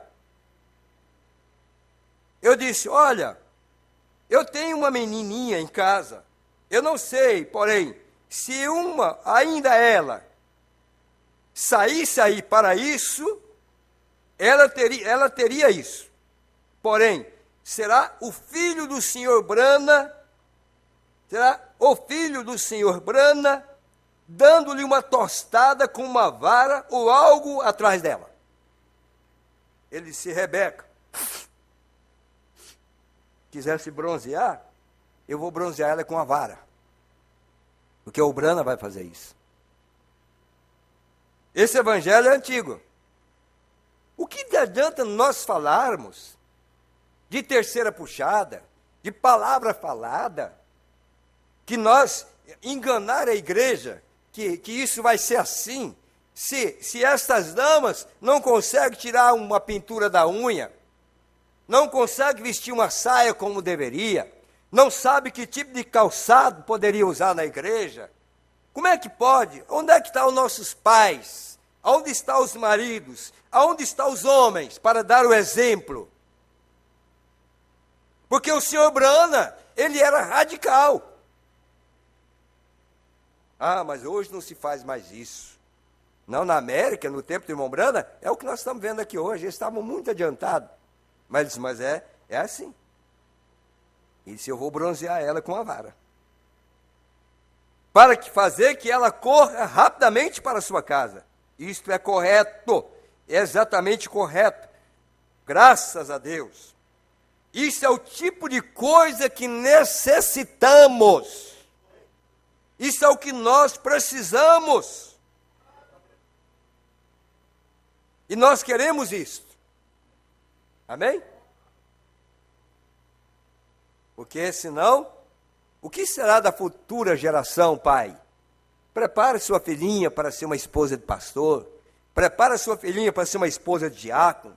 Prepare sua filhinha para ser a esposa de um ministro. Não, eu preparo minha filha para ser uma advogada, uma engenheira, para ser isso e tal. São boas ideias. Não tem nada errado nisso. O errado é deixar de pensar também que tem coisas que Deus precisa na igreja, que Deus precisa no futuro, e que nós pensamos que estamos criando nossos filhos, alimentando nossos filhos, dando os bens para ele, para gastar com os porcos, na criação de porcos lá, né? Gastar com meretrizes, sendo que poderia ser uma bênção você criá-los no caminho do Senhor.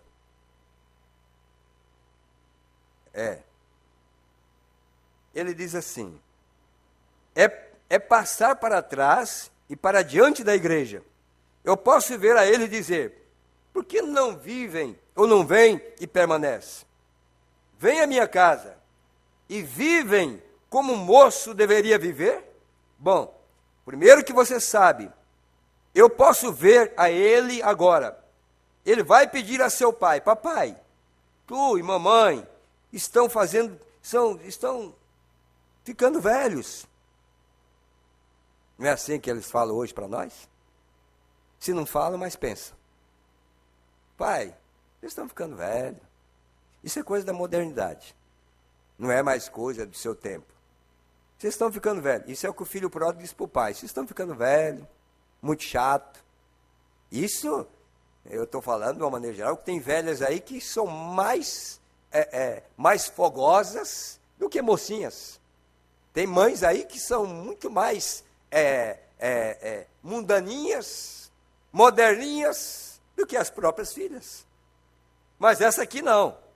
Essa aqui o filho pode dizer, está ficando velho, porém, ele vem um dia e diz, pai, quero que me des minha porção, estou cansado de estar aqui em casa. Estou cansado. Todo dia a mesma coisa. Sempre reclamação, estou cansado. Todos meus amigos saem e se vão, e têm seus lares próprios, eu quero fazer o que o resto deles fazem. Você nunca siga as multidões, siga Jesus. Porém, essa é a atitude dos jovens hoje. Quero ser como o resto deles.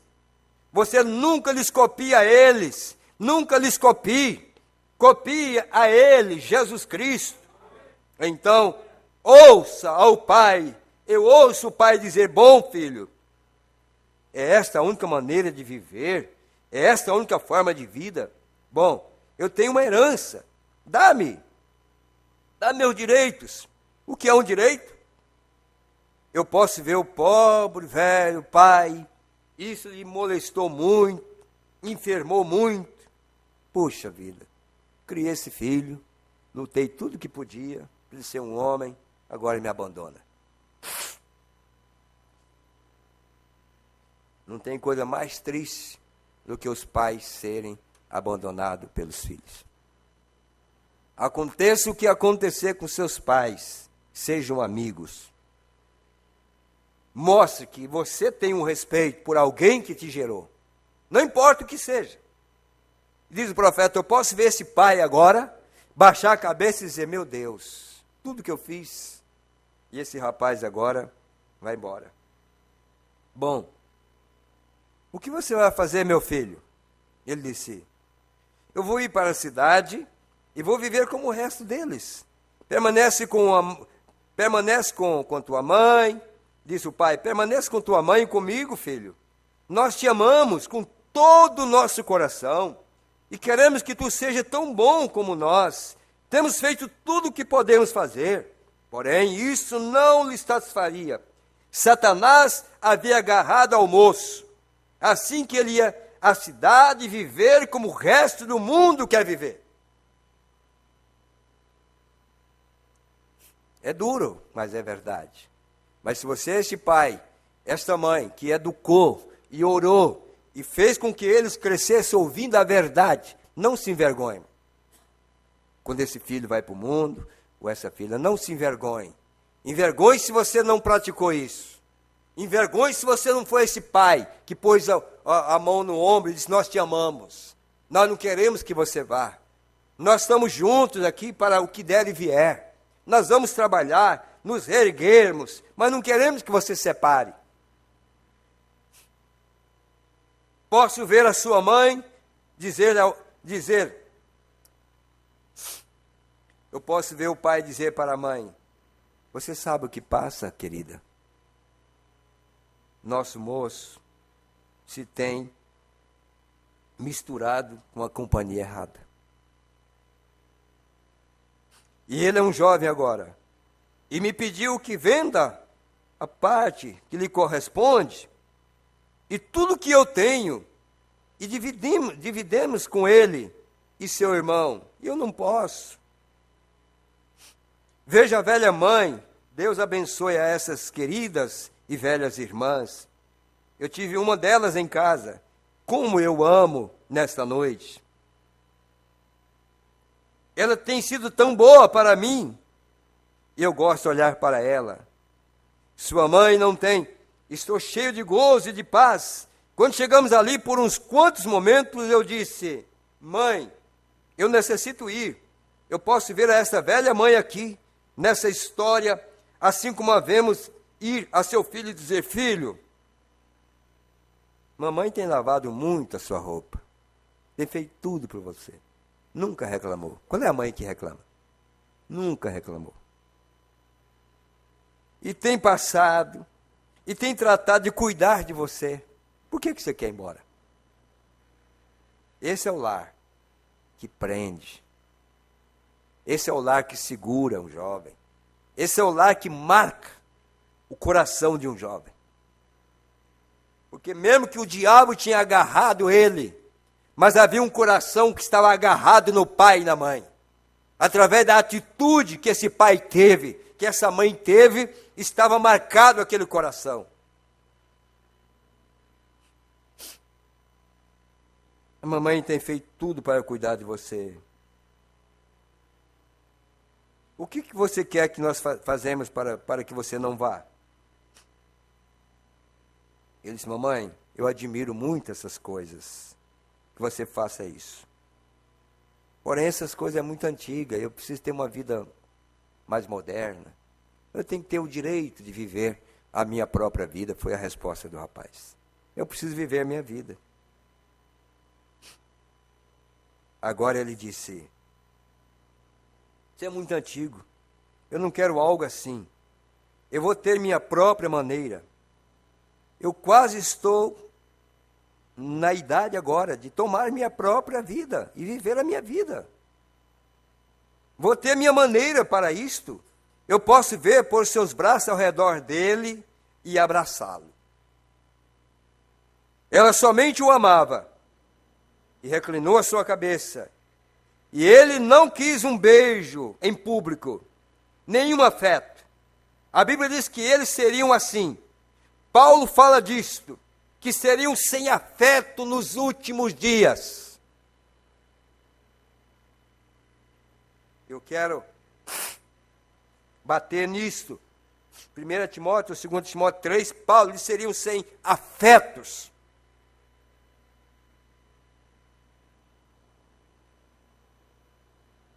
Quantos filhos abraçam os pais?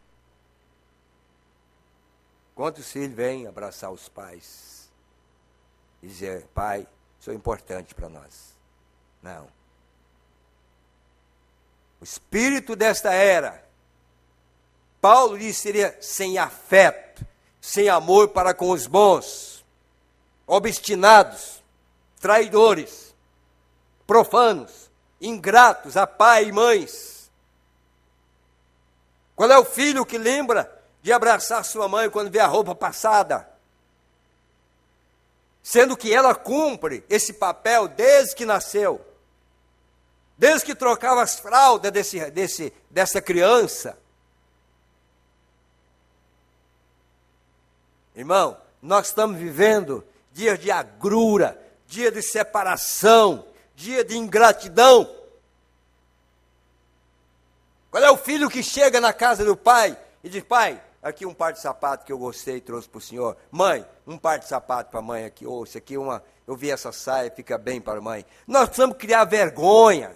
Nós somos crentes. Nós somos nascidos de novo.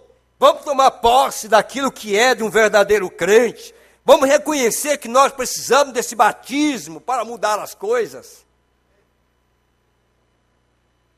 Você não precisava chorar, filho, para essa mãe te trocar quando você estava sujo. Era apenas um resmungo seu, ela estava no pé do berço, cuidando de você. Cadê o beijo para ela? Cadê o abraço dela? Hoje a maioria dos filhos viaja, nem satisfação, nem dizer para o pai, ora por mim, que eu estou viajando, pai. Ingratos. É o tipo de espírito que estaria nos últimos dias.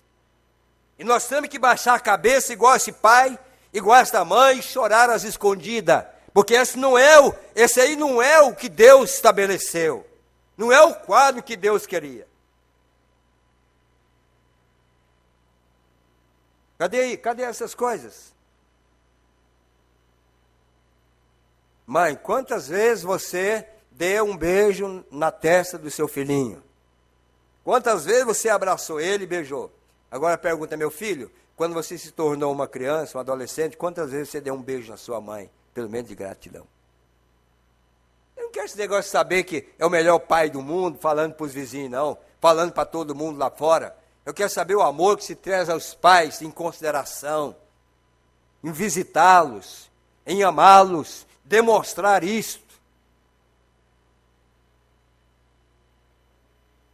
Porque o abandono, irmão, é coisa triste.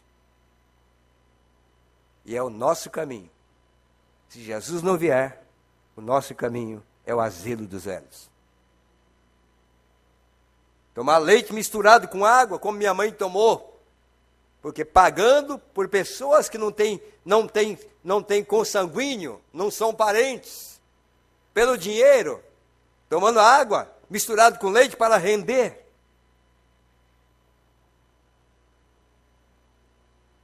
Lar que traz essa atitude.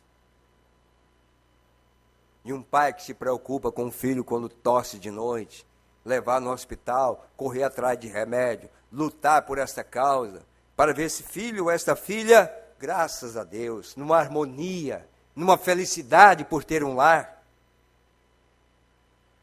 Será que nós estamos falando bobagem ou não é realidade?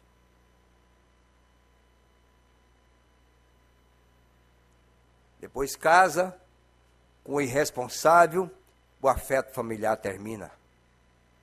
Não pode haver mais compromisso entre filho e mãe, porque a nora não permite.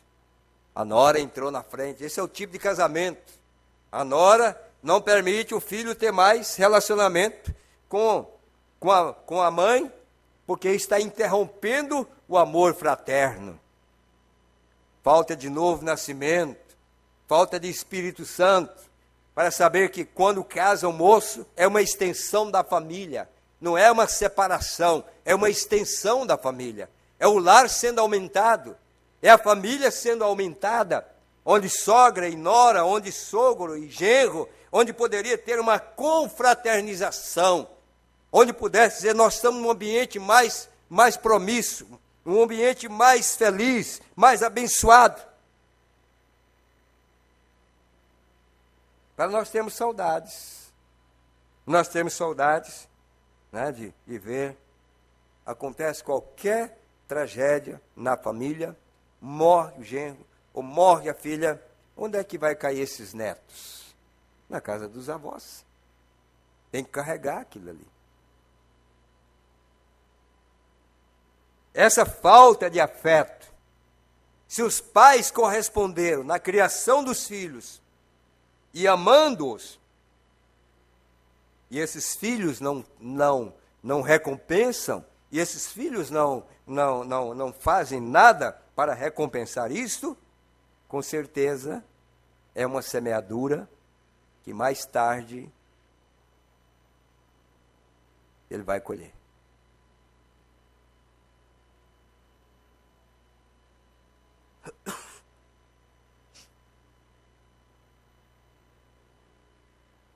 E ele diz assim, o profeta diz, isso seria dos últimos dias. Paulo fala, essa que seriam sem afetos, essa é a maneira que é hoje. O filho governa o lar. Agora, em lugar dos pais piedosos, eles são os que levam a conversação aos estranhos, sem afeto natural. Se envolve com os amigos, conversa o dia inteiro, não pode ter uma palavra com a mãe nem com o pai. Sem afeto natural. Aí você pega aquela gambá, aquela mãe, gambá, no dia do profeta, ferida pelo cão, pelos cães, e ela foge do mato e ela sai procurando socorro. Sabe por que ela procurava socorro? Porque ela carregava filhotes dentro de si, na bolsa. E ela sabia que se ela morresse, seus filhotes também morreriam. Eu tenho certeza que muitos lares se desmancharão se esses troncos velhos deixarem de existir. Que não foram formados, não deram atenção a esse princípio. Aquela gambá saiu em busca de um conselho do profeta. Escondeu debaixo da sua escada, um dia inteiro, esperando uma oração. Por quê? Porque ela tinha alguém que dependia dela. E você, mãe, tem alguém que depende de você, seus filhos dependem, sua família depende. Por isso que você levanta de madrugada, mesmo que você não tenha um beijo dele, um abraço dele, uma palavra, um gesto dele, mas você é mãe, você nunca vai perder esse instinto de mãe. Você luta para vê-los bem, abençoados, crescerem abençoados.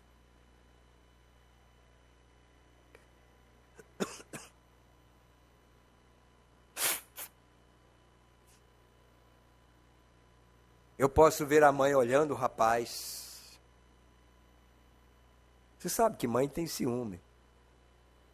Um rapaz de casa, crescido, olhando um rapaz bem vestido, é claro que a mãe, naturalmente, quando a moça entra na família, é natural que há um estranhamento, né? Porque é o filho, é o rapaz, mas a vida é assim.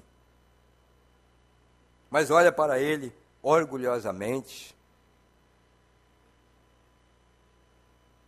Esses dias eu estava olhando as fotos antigas, e algum de vocês aqui, antiguidade, especialmente o irmão Zé Ferreira, fotos antigas, e aí eu vi, estava olhando, quando o Eliezer estava se formando no teclado, tocando teclado, baixinho, lá aprendendo teclado em Assis, há muitos anos atrás.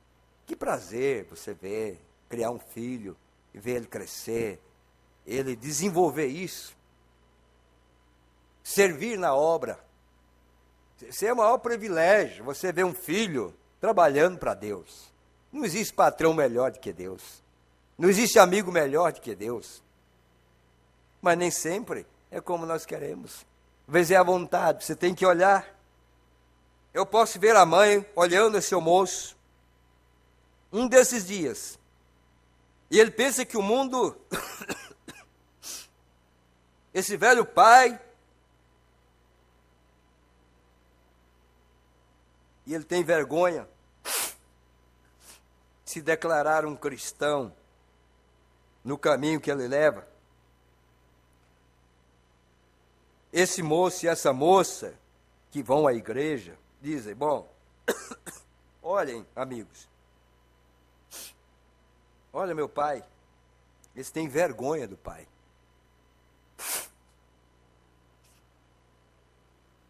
Tem vergonha do pai ser crente, viu? Quando o pai vai buscar na escola, filhos têm vergonha de dizer meu pai é crente. Espírito rebelde. Mombrani, se lembra daquele maquinista? Daquela moça que negou que aquela mulher era sua mãe? Você já leram a mensagem? Sabe de que eu estou falando? Que vergonha. Vergonha da mãe ser uma velha. Né? Vergonha de apresentar o pai, um velho, um cristão, um crente.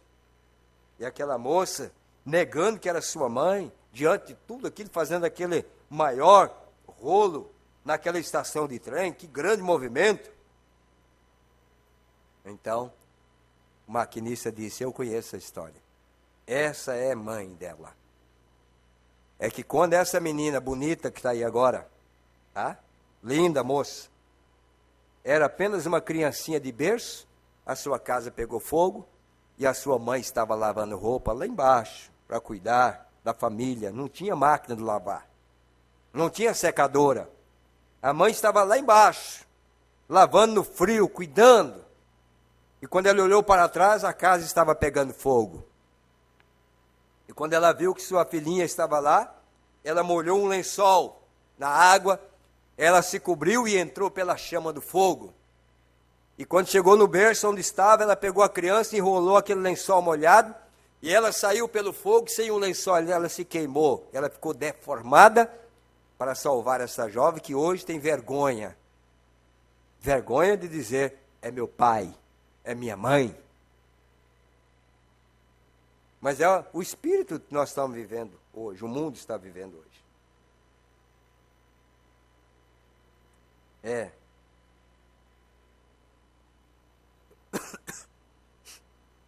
Não está você um pouquinho envergonhado dele, diz o profeta? Haverá um tempo quando tu quererás envergonhar-se disso. Haverá um tempo para isso.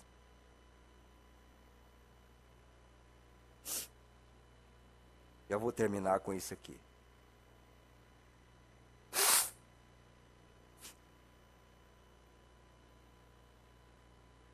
Não faz muito, uma dama jovem veio do colégio. Sua mãe havia lavado em uma prancha de lavar, uma tauba, para que pudesse pagar o colégio para ela. E quando ela chegou à estação, trouxe uma jovenzinha com ela, e ela se havia distanciado de Deus e da igreja. E a jovenzinha estava com ela. E essa jovenzinha estava sentada no trem olhando-a, e ali estava sua mãe por fora, do lado de fora, e ela estava toda cicatrizada. É a mesma história. E a jovenzinha estava olhando desde o trem, finalmente disse, olha, essa velha mulher horrorosa, essa era a mãe da moça, disse. Não é ela horrível? Bom, não seria terrível você sentar-se na mesa para comer com uma pessoa como esta? Essa era sua amiga agora. Em lugar de que a moça falasse, ela voltou a cabeça, e quando baixou do trem, essa velha mulher enrugada correu para ela e abriu seus braços ao redor dela e a beijou. E a moça tinha tanta repulsão, e ela se havia distanciado dela, se havia distanciado da igreja de Deus, e ela estava tão fria, que ela voltou as suas costas para a dama. Ela disse, minha adorada, minha querida, o que tem sucedido? E ela estava tão envergonhada por causa de sua amiga.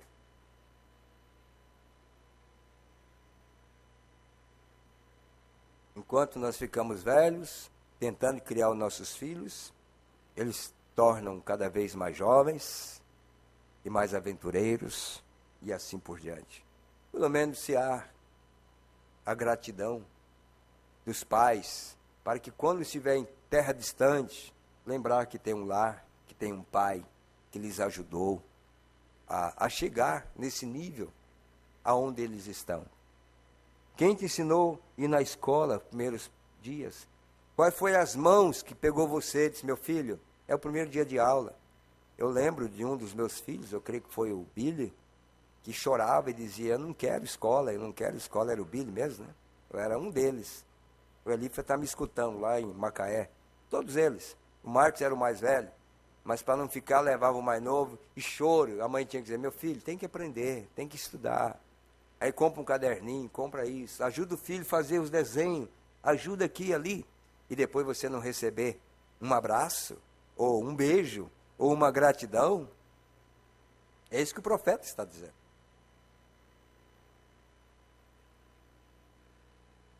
Mas que Deus nos ajude a nós termos um lar onde, por mais distante, mais rebelde, mais mundano que nossos filhos poderiam se tornar, possa se lembrar que tem um lar onde tem um verdadeiro pai e uma verdadeira mãe que não vai fechar as portas. E se ele voltar arrependido, as portas estarão abertas. É isso que nós precisamos. Se nós esperamos ter filhos capazes de ter essa atitude do jovem, do filho pródigo, de voltar. Se eu sei que meu pai, ele não vai me colocar fora de casa, ele vai abrir a porta para mim, porque eu estou voltando arrependido. Não quero nem ser filho, quero ser um jornaleiro, quero ser alguém ali. Ele sabia o coração que tinha aquele pai e aquela mãe, que ele podia voltar. Trouxe um problema na família? Trouxe, porque o próprio irmão não entendeu isso. Como é que pode, pai? O senhor fazer um negócio desse por esse, um camarada que jogou tudo fora, jogou lá com as meretrizes, acabou com tudo, agora ele volta e o senhor pega o bezerro cevado, faz uma festa, como se nada aconteceu. E eu que trabalhei, e eu que nunca dei mau exemplo, e eu que nunca... Ele disse, filho, é que você nunca percebeu que tudo que o teu pai tem é teu. Eu nunca precisei dizer para você, meu filho, isso aqui é teu, porque tudo que o pai tem é teu.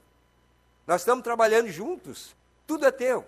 Agora, esse filho, ele estava perdido, ele estava fora, mas ele regressou. Vamos dar uma chance para ele, vamos dar um abraço nele, vamos dar um banho nele, vamos dar uma túnica para ele, vamos dar um perfume para ele, e vamos dizer, vamos começar de novo.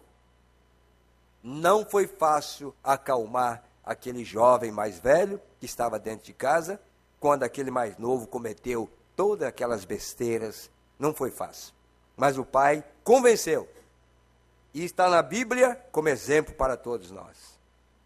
Pais e mães, proporciona aos seus filhos o lar correto, o ensinamento correto, a palavra correta, não tenha dó. O que for necessário para mantê-lo distanciado do perigo, faça isso. Se é necessário mudar de escola, se é necessário você levar e trazer todo dia, enquanto ele não tem uma experiência com Deus, faça isso, mas não deixe para chorar quando não há mais oportunidade. Não deixe para buscar quando não há mais recurso. Você sabe que isso está lhe causando algo que não é bom, leve. Eu lembro do Elifas, quando era mais criança, ele era jogador de bola. E até ele parece com um Garrincha, que as pernas dele é meia torta, porque ele caminhou com 7 meses, 8 meses, e por ele ser gordinho na época, ele era tão gordinho que a perna entortou para segurar o peso. E ele jogava muita bola. E na época, lá em Assis, ele foi cotado entre as pessoas para ir jogar num time em São Paulo. Mas ele teve a graça de chegar em mim e disse, pai, o que o senhor acha? Devo ir, não devo ir? E tal. Eu falei, meu filho, se você quer seguir a carreira cristã, não é um bom lugar para você ir. Eu não posso impedir, mas não é um caminho bom para você ir. E ele simplesmente me ouviu e não foi. E Deus deu a ele uma carreira muito melhor, muito mais segura, muito mais perfeita. E Deus tem abençoado.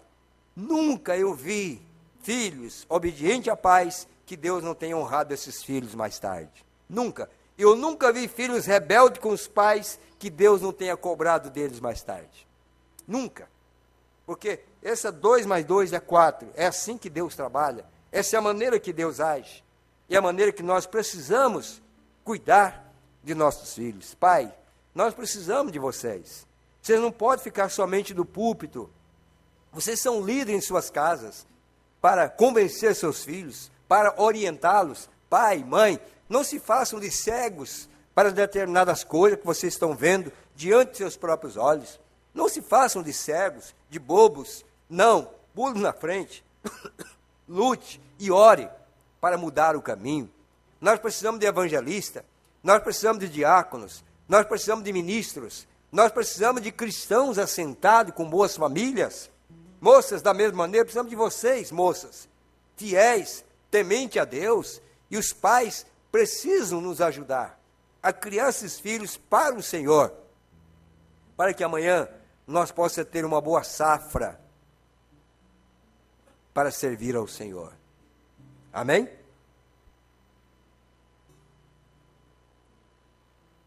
Nos dias de hoje, onde sem dúvida o importante é o espiritual, os filhos não deveriam se preocupar com as condições financeiras dos pais? É uma pergunta que veio aqui pela internet. Com certeza, no princípio eu já disse que uma família deveria sempre colocar um objetivo na vida. Trabalhar para alcançar um objetivo. Nós vemos muitas vezes os pais que morrem de trabalhar para dar condições aos filhos de se formarem. Depois os próprios pais vivem uma vida muito aquém do que deveria, quando os filhos poderiam lhe dar uma condição melhor de vida. Então, deveria sim, irmão, você que perguntou, irmã, os filhos também deveriam preocupar com a condição financeira dos pais. Mas sabe o que acontece? A nora ou o genro não aceita uma ajuda, um pai que está passando uma necessidade.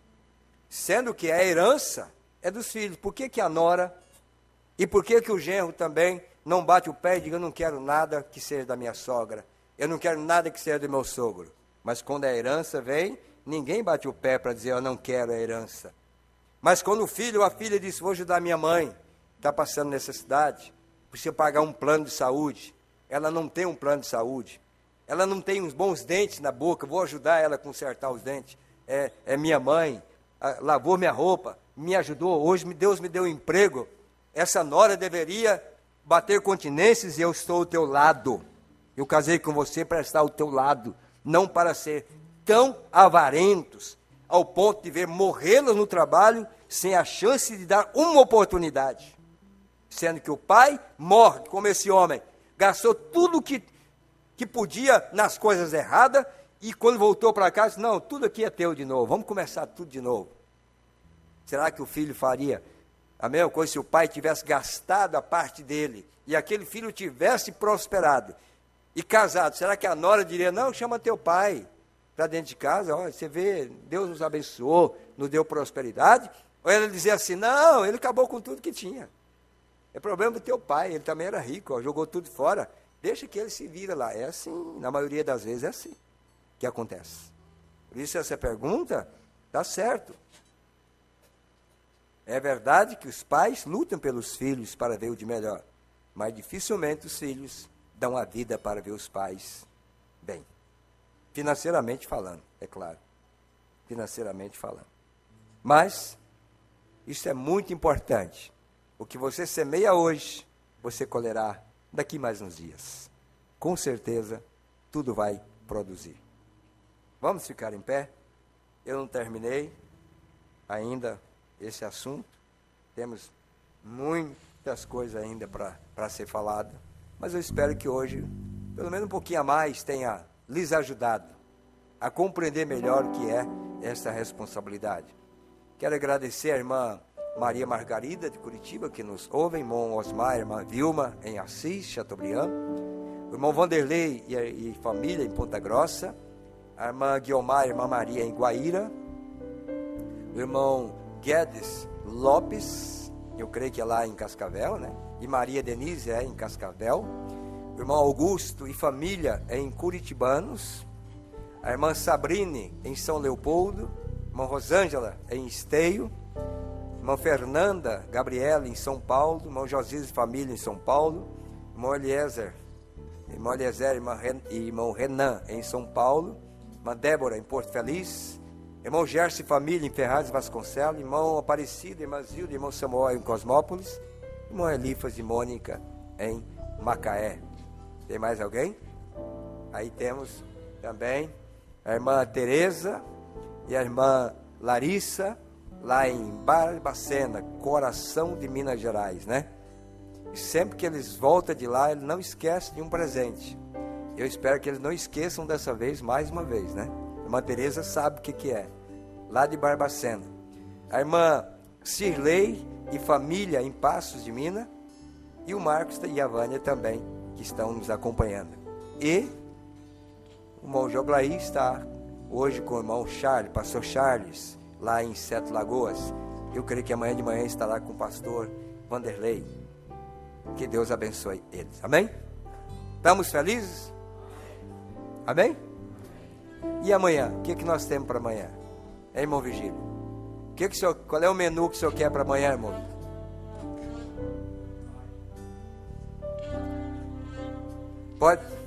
Pode rapar a panela amanhã? É? Você sabe que a rapinha sempre é gostosa, né? Não é verdade? É bom. Então, vamos esperar para amanhã aquilo que Deus tem para nós. Amém? A família Feitosa agradece a Deus por mais um ano de vida completado essa semana por Valentina, dia 11. Cadê a Valentina? Está lá, nos braços do Valente. Ezequiel, Deus abençoe por mais este ano. A irmã Marta, dia 12, cadê a irmã Marta? Deus te abençoe, irmã Marta. Sobrinha também. A irmã Sharon, dia 14. Tudo da Feitosa, tudo junto aí, né? Me chama para partir o bolo, que pelo jeito vai ser muito grande. Agradecimento ao irmão Moacir Birfer pela pintura da estrutura montada no pátio. Na próxima semana vamos estar cobrindo. E estava esperando o irmão Moacir pintar. E ele pintou mesmo, não só o 7, ele pintou ali mesmo para nós fazer a cobertura perfeita ali. Deus abençoe o irmão Moacir. Oração por irmão Anderson de Ouro Preto, São Paulo, né? Irmão Augusto Moraes de Curitibano, pede oração por toda a sua família. Irmã Sandra Mara, pede oração porque está enferma. Vamos levantar nossas mãos, vamos agradecer e pedir ao mesmo tempo. Pai e querido Deus, quero te agradecer primeiramente por mim, por me dar condição de falar nesta noite. Havia a possibilidade de não ser possível, Pai, pelos males que me acometeram nesses últimos 2 dias, mas de alguma forma o Senhor me ajudou, me abençoou, e a minha voz pôde ser falada, lembrando os ensinamentos do profeta e da Bíblia, que tem sido de grande valor para os teus filhos.